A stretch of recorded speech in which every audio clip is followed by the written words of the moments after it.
और चलिए शुरुआत करेंगे बड़ी खबर के साथ। राजस्थान में एसीबी ने एक बार फिर से बड़ी कार्रवाई को अंजाम दिया है। दूदू कलेक्टर हनुमानमल ढाका के खिलाफ एसीबी की कार्रवाई देखने को मिली है। आपको बताया कि दूदू हल्का पटवारी हंसराज के खिलाफ भी एसीबी ने कार्रवाई की है। दोनों को ट्रैप किया है। 25 लाख रुपए की रिश्वत की डिमांड से जुड़े प्रकरण में एसीबी ने यह कार्रवाई की है। एसीबी में परिवादी ने दरअसल शिकायत दर्ज कराई कि उसकी फर्म के नाम से 240 बीघा जमीन है, जिसमें से कुछ खसरे तालाब पाल क्षेत्र में होने की वजह से कन्वर्जन करवाए जाने की बात को लेकर कलेक्टर के पास शिकायत उसने की थी, जिस पर कार्रवाई नहीं करने की एवज में, आप समझिए कि जिस पर कार्रवाई नहीं करने की एवज में दूदू कलेक्टर और पटवारी ने रिश्वत की डिमांड कर दी। 25 लाख रुपए की रिश्वत की डिमांड करते हुए 21 लाख रुपए लेना तय हो गया, लेकिन परिवादी द्वारा 21 लाख रुपए ज्यादा होना बताने पर 15 लाख रुपए में लेन देन तय हो गया, जिसमें से उस 15 लाख में से 7.5 लाख कलेक्टर द्वारा अपने डाक बंगले पर मंगवाया जाना रिकॉर्डिंग वार्ता में स्पष्ट हुआ है। रिकॉर्डिंग में ये पूरी तरीके से साफ हो गया है किस तरीके से 7.5 लाख रुपए कलेक्टर द्वारा अपने डाक बंगले पर मंगवाए गए और ये पूरी बातचीत रिकॉर्ड हुई है। और एसीबी द्वारा प्रारंभिक जांच में दूदू कलेक्टर हनुमानमल ढाका और साथ ही साथ दूदू हल्का पटवारी हंसराज द्वारा रिश्वत की मांग करने का सत्यापन हुआ है, जिस पर कलेक्टर पटवारी के खिलाफ पीसी एक्ट की धाराओं में मामला दर्ज कर सर्च की कार्रवाई की गई। और सर्च की कार्रवाई किस तरीके से की गई है वो एक्सक्लूसिव तस्वीरें हम आपको दिखा रहे हैं। देखिए, पूरी टीम देर रात तक पहुंची, सर्च करती रही और सबूतों को जुटाती रही।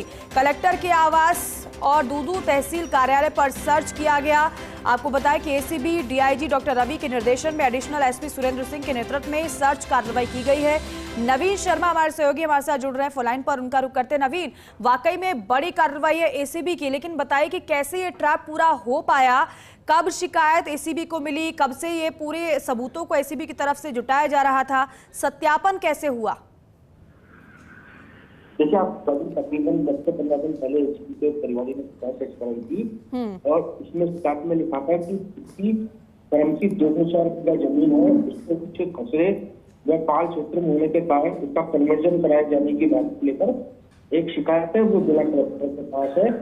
और उस शिकायत में कार्रवाई नहीं करने की एवज में मुझसे 25 लाख रुपए की डिमांड की जा रही है। तो एसीबी ने इसका एक गोपनीय वेरिफिकेशन कराया। वेरिफिकेशन करवाने के बाद में 21 लाख रुपए में ये पूरा सौदा तय हुआ रिश्वत लेने का। लेकिन परिवादी ने इसके अंदर असमर्थता दिखाई और कहा कि मैं इतनी रिश्वत की राशि देने की स्थिति में नहीं हूँ। तो परिवादी ने 15 लाख रुपए के लिए कहा, तो 15 लाख रुपए में लास्ट में ये सौदा तय हो गया। और उसके बाद में आपको बता दूं, डाक बंगले पर ही 7.5 लाख रुपए की जो रिश्वत की राशि मंगाई जानी थी, उसका भी एसीबी का जो रिकॉर्डर है उसके अंदर ये चीजें दर्ज हो चुकी है।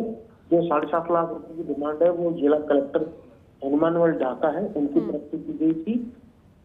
तो अब इस पूरे मामले के अंदर देर रात तकरीबन 4 बजे तक जो कलेक्टर जो आवास है, जो डाक बंगले में जो जिला कलेक्टर रहते हैं, उनके घर की सर्च की गई। और अभी फिलहाल जो तहसील कार्यालय है वहाँ पर एसीबी की सर्च है वो चल रही है। वहाँ से इसका जो रिकॉर्ड है वो खंगाला जा रहा है। क्योंकि आपको बता दूं, इस पूरे मामले के अंदर अभी फिलहाल हनुमानमल ढाका की गिरफ्तारी नहीं होगी जिला कलेक्टर की जी। और जो पटवारी है उसकी भी गिरफ्तारी नहीं, क्योंकि अभी फिलहाल ये रिश्वत की डिमांड का केस है। और रिश्वत की डिमांड के केस के अंदर ये अगर वो रिश्वत लेते हुए रंगे हाथों एसीबी रिश्वत लेते तो रंगे हाथों गिरफ्तार किया जाता। लेकिन एक डिमांड की कार्रवाई के चलते अब एसीबी टीम पहले इस पूरे मामले की जांच करेगी और जांच के बाद इसके अंदर क्या कुछ निकलता है वो एक देखने वाली बात होगी। और हो सकता है इस पूरे मामले में इनकी बाद में गिरफ्तारी हो जाए। लेकिन अभी जो ये सर्च, यानी कि नवीन आप ये कह रहे हैं कि रिश्वत लेते हुए रंगे हाथों ट्रैप नहीं हुआ है, बल्कि जो परिवादी की तरफ से शिकायत की गई थी एसीबी से, उन सबूतों के आधार पर ये इस सर्च की कार्रवाई को अंजाम दिया गया है। जी बिल्कुल, देखिए, रिश्वत लेते हुए एसीबी ने गिरफ्तार नहीं किया है।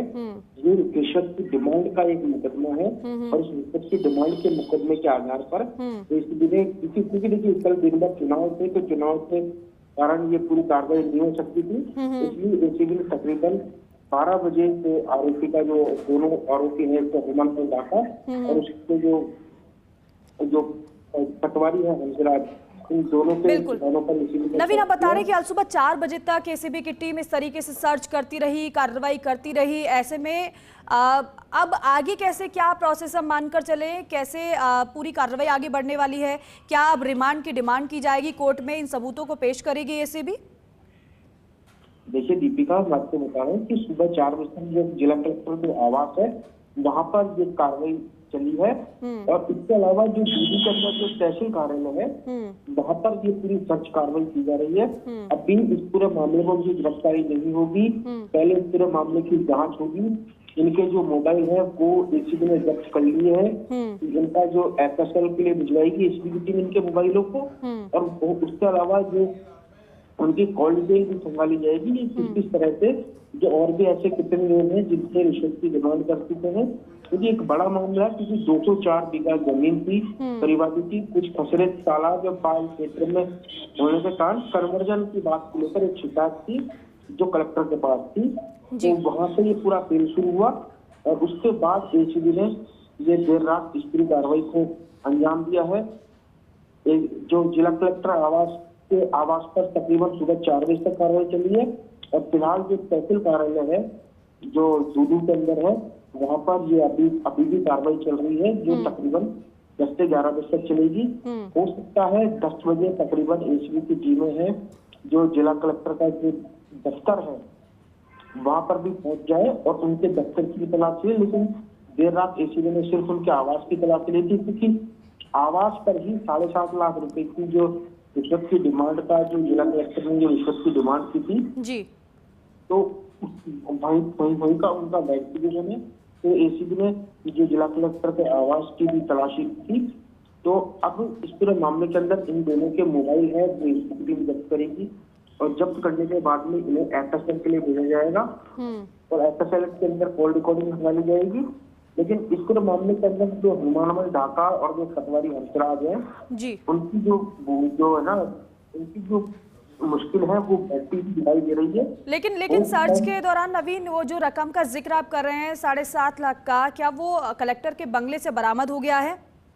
ठीक है, अभी तक तो जो हमें गोपनीय इनपुट बता रहे हैं ऐसा अभी तक कुछ बरामद नहीं हुआ है। देखिए फिर बता रहा हूँ आपको दीपिका जी, ये एक रिश्वत की डिमांड का केस है, यानी रिश्वत की मांग की गई है, ना कि रिश्वत ली गई है। अच्छा, अगर वो रिश्वत लेते तो रेड हैंडेड एसीबी की टीम उन्हें गिरफ्तार करनी थी। लेकिन ये एक रिश्वत की डिमांड का केस है और डिमांड के आधार पर एसीबी की टीम उनके दफ्तर, माफ कीजिएगा, उनके जो देर रात आवास पहुंची डाक बंगला है वहां पर, और उसके बाद में इस पूरी कार्रवाई को यानी कि नवीन आप ये कह रहे हैं कि सौदा पूरा जो तय हो गया, हालांकि रकम नहीं दी गई, लेकिन उससे पहले ही परिवादी ने एसीबी से शिकायत कर दी, एसीबी ने सबूत जुटाए, सत्यापन कराया और फिर ये सर्च की कार्रवाई की है।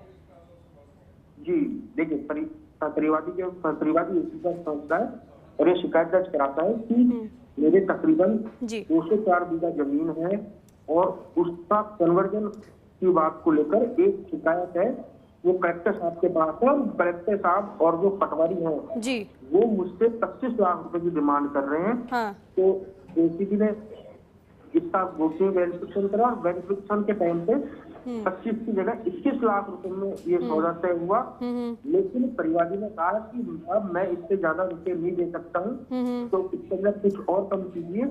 तो 15 लाख रुपए में जो रिश्वत की राशि है जो फाइनल लेना देना तय हुआ और 7.5 लाख रुपए की जो रिश्वत की राशि है वो कलेक्टर ने अपने डाक बंगले पर मंगवाई थी।